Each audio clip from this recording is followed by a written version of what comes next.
দেখছেন কলকাতা টিভি, আপনাদের সঙ্গে এই মুহূর্তে রয়েছে আমি অভিক। শুরু করছি জেলা 7 দিন। যে খবরের দিকে এই মুহূর্তে নজর রাখবো, গোমাংস পাচার বিতর্কে এবার নয়া মোড়। শান্তনু ঠাকুরের বিরুদ্ধে বিস্ফোরক অভিযোগ। গোমাংস পাচারকারী জিয়ারুল গাজী, তিনি এই বিস্ফোরক অভিযোগ করেছেন। কলকাতা টিভিতে এক্সক্লুসিভ। কেন্দ্রীয় মন্ত্রীর প্যাডে স্লিপ দেওয়া হতো, প্রতিদিন 6টি করে স্লিপ দেওয়া হতো। স্লিপ সীমান্তে দেখালে ওপার বাংলায় গোমাংস চলে যেত। পাচারকারীর পকেটে যেত 100 টাকা, মন্ত্রী ঘনিষ্ঠ নাজমুল সর্দারের পকেটে যেত 200 টাকা।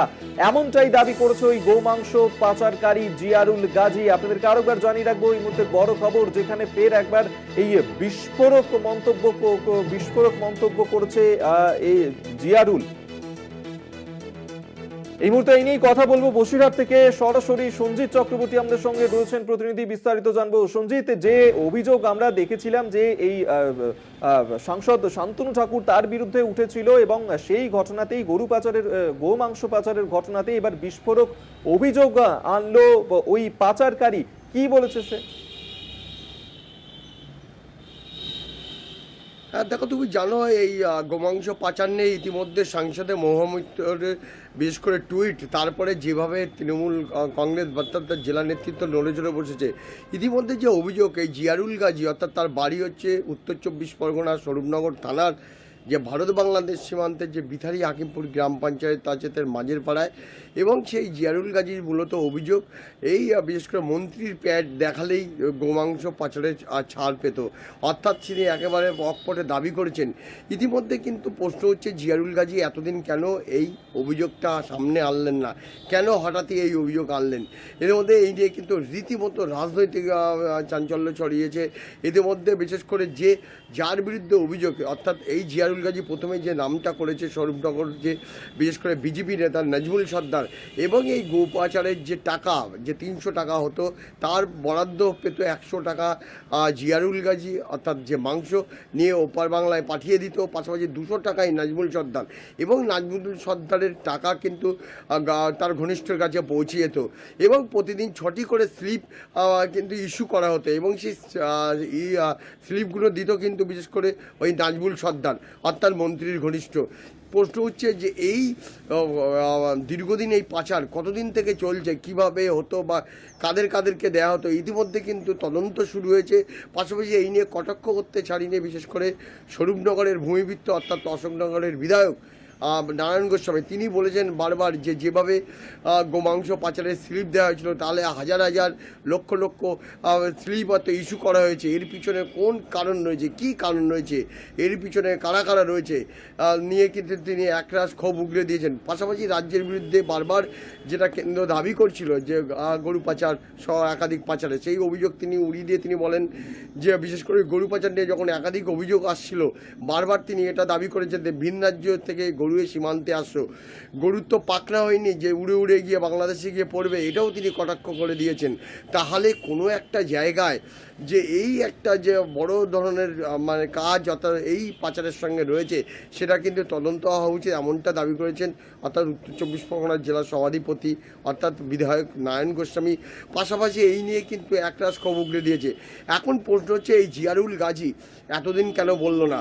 তাহলে জিয়ারুল গাজীর সঙ্গে আরও কারা কারা যুক্ত আছে, বা এই চক্রটা কতদিন ধরে কাজ করছে সীমান্ত এরিয়ায়? তুমি জানো উত্তর 24 পরগনার বনগাঁ এবং বসিরহাট এই দুটি মহকুমার বিস্তীর্ণ এলাকা কিন্তু বিশেষ করে সীমান্ত রয়েছে, এবং প্রায় 122 কিলোমিটার সীমান্ত রয়েছে সেখানে, যেখানে স্থলপথ রয়েছে, জলপথ রয়েছে, সবটাই। তাহলে পাচারের সঙ্গে এই যে দীর্ঘদিন ধরে যে অভিযোগটা আসছিল, তাহলে কি খোদ এবার এই সেই মন্ত্রীর প্যাডে পাচারের খোঁজ মিলল? এটাও তো বিশেষ করে এটা নিয়ে একাধিক প্রশ্ন তুলে দিয়েছেন বিরোধীরা। বারবার এটা দাবি করছেন যে সীমান্তে যেভাবে গোমাংস অর্থাৎ স্লিপ মন্ত্রীর প্যাডে পায়ে ওপার বাংলায় চলে যেত, এটা তদন্ত হওয়া উচিত।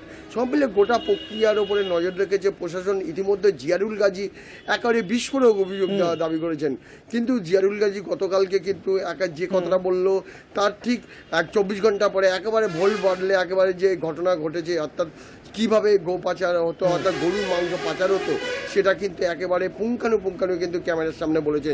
সব নিয়ে জিয়ারুল গাজীর এই মন্তব্য যথেষ্ট অস্বস্তিতে হয়েছে কেন্দ্রীয় প্রতিমন্ত্রী শান্তনু ঠাকুর। তিনি দাবি করেছেন, পাশাপাশি এটাও তিনি বলেছেন যে এই আমরা এত মানে মূর্খের স্বর্গে বাস করি না যে একটা প্যাডে লিখে দেবো গোমাংস পাচারের জন্য। স্থানীয় যেসব মেম্বার রয়েছে, তৃণমূলের মেম্বার রয়েছে, তারাই এই জিনিসগুলো এইগুলো দেখভাল করে।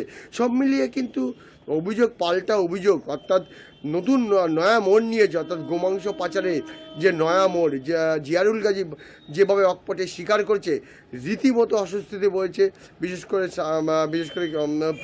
প্রতিমন্ত্রী শান্তনু ঠাকুর। সব মিলে গোটা প্রক্রিয়ার ওপরে ইতিমধ্যে তদন্ত এখন সময়ের অপেক্ষা, যেটা হবে কিনা। কিন্তু জিয়ারুল গাজী যে অভিযোগটা করেছে, একেবারেই আপাতত তোমাকে ধন্যবাদ জানাবো সঞ্জিত চক্রবর্তী এই মুহূর্তে সরাসরি আমাদের সঙ্গে ছিলেন প্রতিনিধি। এবং যেমনটা সঞ্জিত বলছিল যে শান্তনু ঠাকুর তার বিরুদ্ধে যে অভিযোগ উঠেছে, এই অভিযোগ নিয়ে এবার বিস্ফোরক মন্তব্য করেছেন কলকাতা টিভিতে এক্সক্লুসিভ। তিনি জানিয়েছেন এই পাচারকারী জিয়ারুল, তিনি ঠিক কি বলেছেন কলকাতা টিভিকে এক্সক্লুসিভ দেখাবো আপনাদেরকে।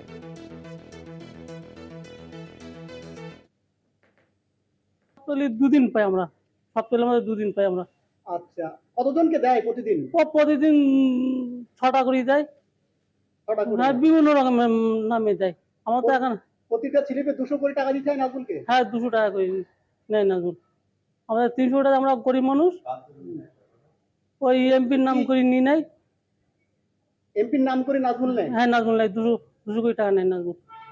আর স্লিপ দেয় নাজমুল দেয় এমপির পেটে। আচ্ছা, দিলে আপনারা মাংস নিয়ে আসেন? হ্যাঁ, আমরা মাংস 3 কিলো মাংস নিয়ে আসি। সেইগুলো কোথায় দেন?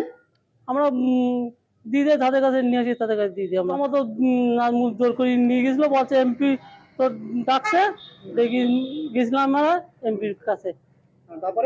তারপর যেই আমার বললাম আমার এই ব্যাপার। এমপি কি বলছে?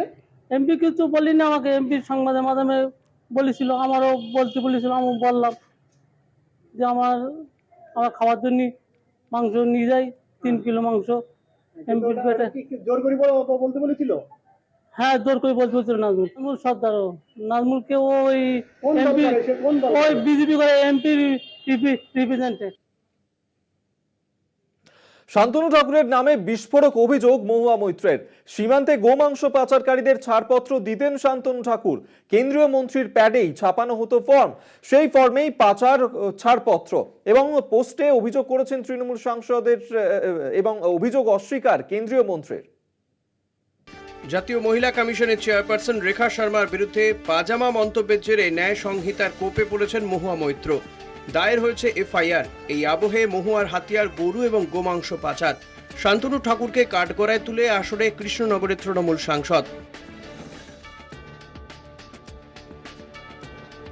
সোমবার মহুয়া মৈত্রের এই পোস্ট ঘিরেই শোরগোল। তথ্য প্রমাণ তুলে সোশ্যাল মিডিয়ায় পোস্ট তৃণমূল সাংসদের।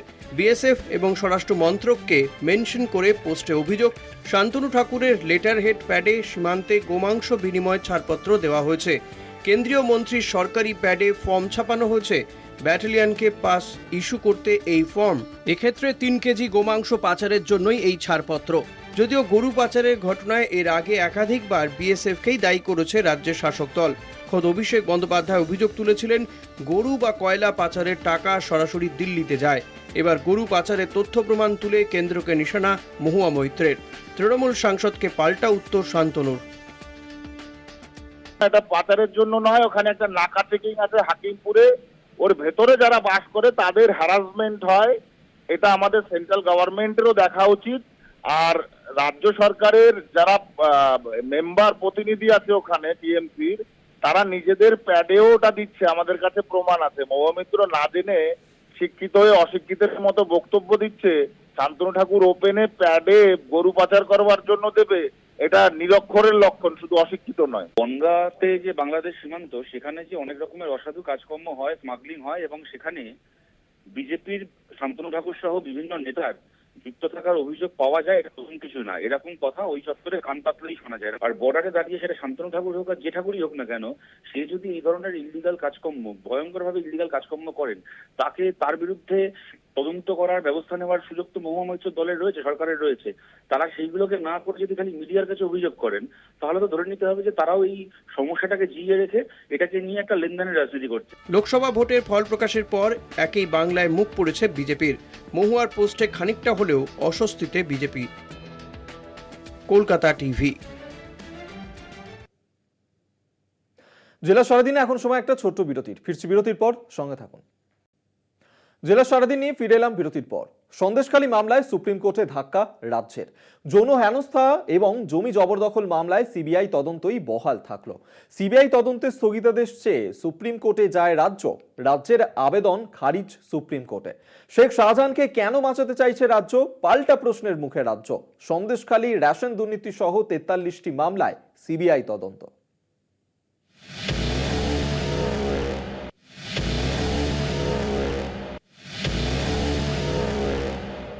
জোর করে জমি দখল, যৌন হেনস্থার অভিযোগে সিবিআই তদন্তের নির্দেশ দিয়েছিল কলকাতা হাইকোর্ট। সেই নির্দেশকে চ্যালেঞ্জ করে সুপ্রিম কোর্টে যায় রাজ্য। শাহজাহান শেখ সহ তার অনুগামীদের বিরুদ্ধে যে তদন্ত চলছে তার বৈধতা নিয়ে চ্যালেঞ্জ করেছিল রাজ্য। সোমবারের শুনানিতে রাজ্য সরকারের সেই আবেদন খারিজ সুপ্রিম কোর্টে।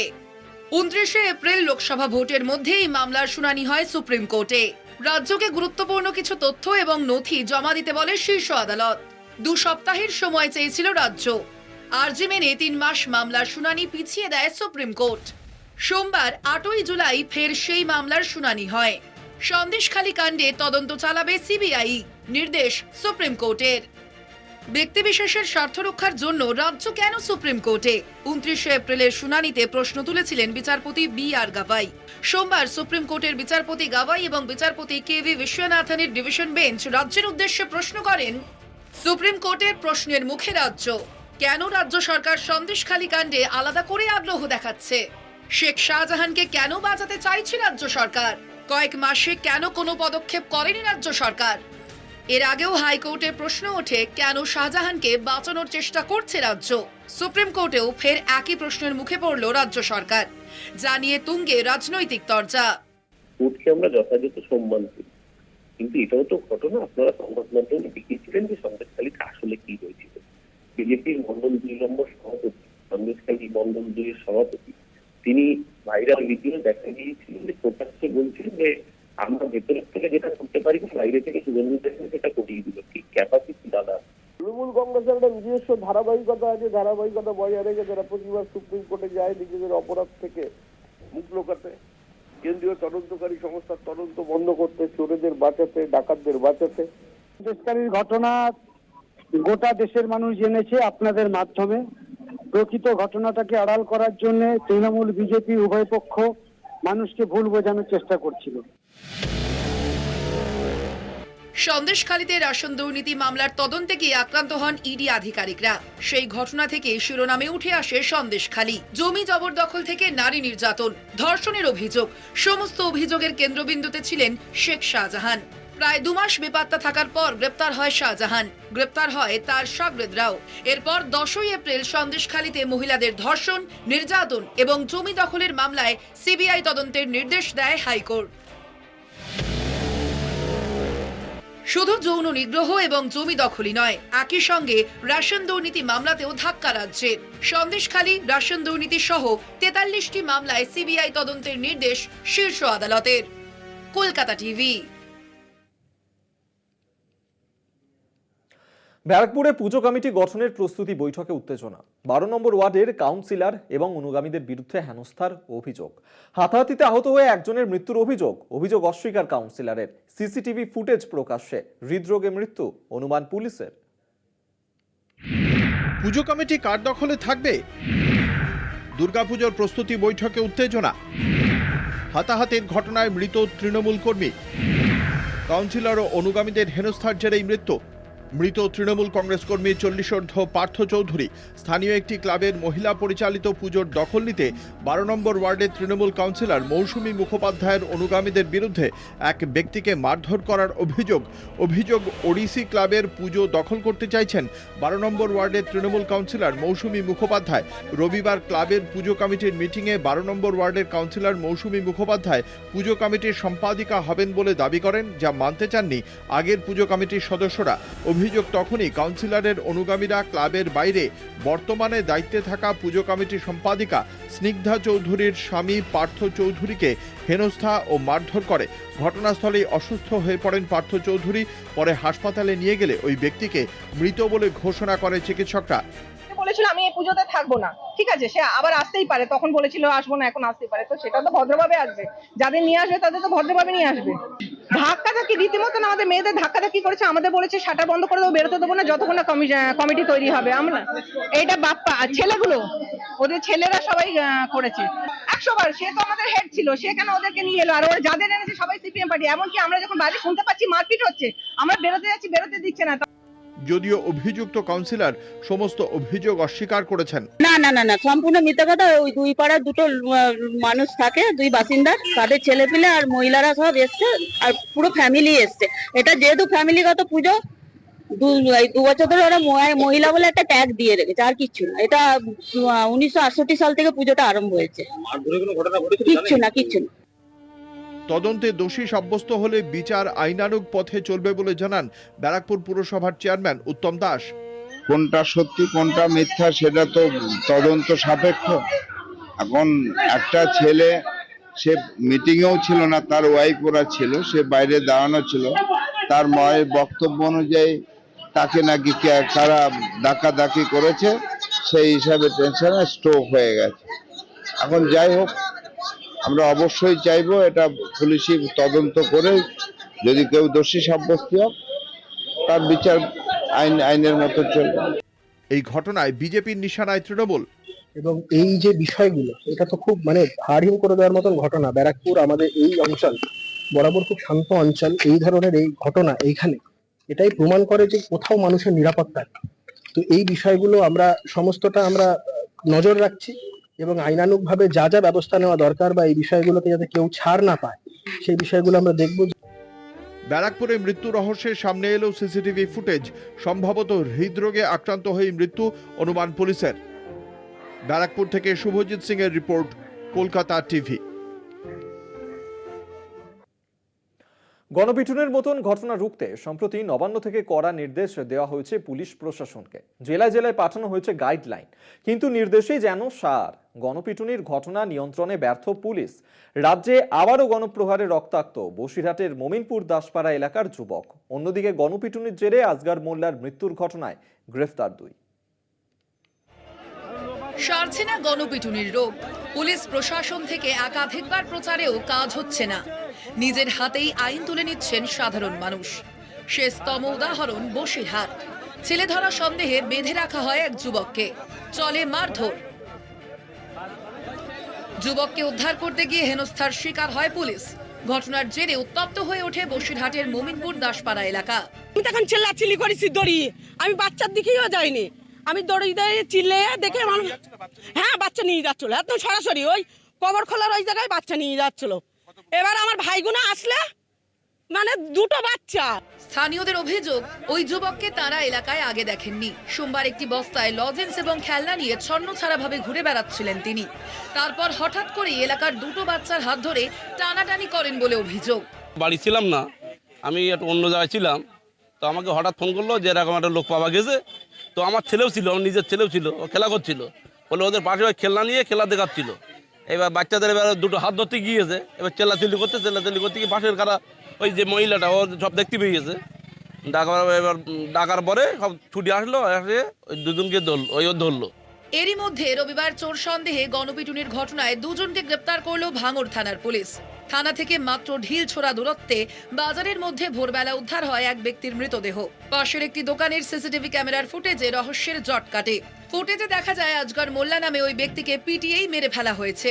এই ঘটনায় জড়িত সন্দেহে সোমবার পুলিশের হাতে গ্রেপ্তার হয় দুজন। কলকাতা টিভি। কয়েকশো কোটি টাকার গয়না লুঠের নেপথ্যে গ্যাংস্টার সুবোধ সিং। এখনো পর্যন্ত প্রায় 200 কোটি টাকার গয়না লুঠের হদিশ। সহজে পাচার করতে সোনার গয়না গলিয়ে বারে পরিণত করত। সিআইডি সূত্রে খবর। পাশাপাশি বিজেপি নেতা মনীষ শুক্লা খুনে রাজনৈতিক যোগের অভিযোগে মুখ্যমন্ত্রী, রাজ্যপাল ও পুলিশ কমিশনারকে চিঠি বাবা চন্দ্রমণি শুক্লার। জুয়েল থিফের বং কানেকশন। জুয়েল থিফ সুবোধের কীর্তি দেখে তদন্তকারীদের চক্ষু চড়ক গাছ। রানীগঞ্জে ডাকাতির ঘটনায় সুবোধকে হেফাজতে নিয়েছে সিআইডি। জেরায় তদন্তকারীদের হাতে উঠে এসেছে একাধিক গুরুত্বপূর্ণ তথ্য, যার মধ্যে অন্যতম সুবোধের বং কানেকশন। জুয়েল থিফকে জেরায় চাঞ্চল্যকর তথ্য। কয়েক কয়েকশো কোটি টাকার গয়না লুঠের নেপথ্যে সুবোধ। এখনো পর্যন্ত প্রায় 200 কোটি টাকার গয়না লুঠের হদিশ। সোনার গয়না গলিয়ে ছোট বল ও বার বানাতো শত্রু। তদন্তকারীরা জানতে পেরেছে সুবোধ ছোট ছোট দল গড়ে অপরাধের জাল বিছিয়েছিল। তদন্তকারীদের কাছে এটা পরিষ্কার যে গ্যাংস্টার সুবোধ সিং জেলে বসে তোলা চেয়ে ব্যবসায়ীদের হুমকি দিত। বিজেপি নেতা মনীষ শুক্লা খুনেও নাম জড়িয়েছে গ্যাংস্টার সুবোধের। বিহার থেকে ধৃত গ্যাংস্টার সুবোধ সিংকে ম্যারাথন জেরা পুলিশের। ছেলের খুনের বিচারের আশায় মুখ্যমন্ত্রী, রাজ্যপাল ও পুলিশ কমিশনারকে চিঠি দিয়েছেন মনীষ শুক্লার বাবা চন্দ্রমণি শুক্লা। সুবোধ সিং, রোশন সব ওর মধ্যে অভিযুক্ত আছে। এরা যদি সবারই নাম বলে, এখন হচ্ছে এরা একটা আইওয়াসও করতে পারে। এখন ও যেরকম বলছে, আমি বড় বড় ব্যবসায়ীদের প্রভাবশালী লোক যারা আছে তাদের নাম, মানে তাদের আমাকে সুপারি দিয়েছিল, এইটাও হতে পারে। ও তো ক্রিমিনাল মাইন্ডেড লোক। এইটাও হতে পারে কি একটু তাদেরকে চমক ধমক দিয়ে কি তোমরা আমাকে এই কেস থেকে বার করো, না হলে আমি তোমাদের নাম বলে দেবো। এর মধ্যে শাসক দলের লোকও কিন্তু ইনভলভ আছে। পুলিশের দাবি, জেরায় সুবোধ সিং স্বীকার করেছেন যে তিনি মনীষ শুক্লা খুনের সুপারি নেন। প্রশ্ন ওঠে, সুপারি কে দিয়েছিলেন? সূত্রের খবর, এই প্রশ্নেই বারবার বয়ান বদল করছেন সুবোধ। তবে কি ব্যারাকপুর শিল্পাঞ্চলের দাপুটে কোনো রাজনৈতিক নেতা সুবোধকে সুপারি দেন? প্রশ্ন উঠছেই। জয়ন্ত মজুমদার ও রিয়া মাঝির রিপোর্ট, কলকাতা টিভি। কল্যাণী থেকে এক বালককে অপহরণ করার চেষ্টার অভিযোগ। 12 বছরের বালককে অপহরণের চেষ্টার অভিযোগ উঠেছে এবং পুলিশের গাড়ি দেখেই চম্পট দেয় অপহরণকারীরা। কে বা কারা এই অপহরণের সঙ্গে যুক্ত রয়েছে সেই নিয়ে ইতিমধ্যেই তদন্ত শুরু করেছে পুলিশ। বিস্তারিত জানবো, সুবল মজুমদার টেলিফোনে রয়েছেন প্রতিনিধি। সুবল, কি ঘটনা ঘটেছে? আজ দুপুরবেলায় 12 বছরের অরণ্য বাড়ুই নাম, সেই বাড়ি হচ্ছে জামতলা নাজিপুর। সেখানে সে খেলা করছিল মাঠে, তখন একটা বোলেরো গাড়ি করে কয়েকজন তাকে তুলে নিয়ে যায় বলে অভিযোগ। এবং সেই গাড়িটি যখন বিরোহী বাজারের কাছাকাছি আসে 12 নম্বর জাতীয় সড়কে, সেখানে তল্লাশিতে ছিল হরিণঘাটা থানার পুলিশ। এবং পুলিশ দেখে কিন্তু ওই বাচ্চাটিকে সেখানে নামিয়ে দিয়ে চম্পট দেয় এই বোলেরো গাড়ি সহ যে ছিল তারা। তার কান্না শুনে এলাকার টোটো চালক থেকে শুরু করে স্থানীয় মানুষ তাকে উদ্ধার করে এবং হরিণঘাটা থানার পুলিশ এসে খবর দেওয়া হলে তা চলে আসে এবং তাকে উদ্ধার করে। তবে কেন, কি কারণে এই অপহরণ তা এখনো পরিষ্কার নয়। ঘটনার তদন্ত শুরু করেছে হরিণঘাটা মোহনপুর ফাঁড়ির পুলিশ। অভি, ধন্যবাদ তোমায়। সুবল মজুমদার টেলিফোনে ছিলেন প্রতিনিধি।